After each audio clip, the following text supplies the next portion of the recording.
హైదరాబాద్లో నేరాల నియంత్రణకు పోలీసులు తీసుకొచ్చిన కొత్త నినాదంపై పార్లమెంట్ సభ్యుడు అసదుద్దీన్ ఓవైసీ స్పందించారు.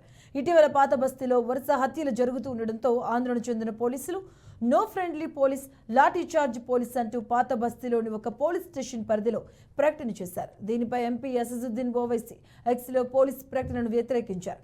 మైకుల ద్వారా లాఠీ చార్జ్ పోలీస్ అని హెచ్చరించడంతో ఇలా జూబ్లీహిల్స్లో చేయగలరా అని ప్రశ్నించారు ఆయన.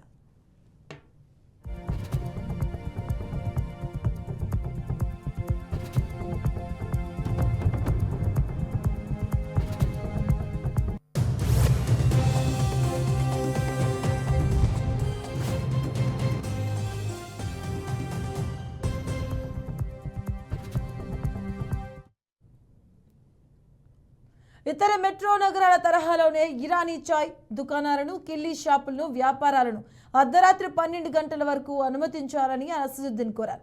నగరంలో లా అండ్ ఆర్డర్ను కంట్రోల్ చేయడానికి పోలీసులు ఈ రకమైన ప్రకటన చేశారని ఉన్నతాధికారులు తెలిపారు.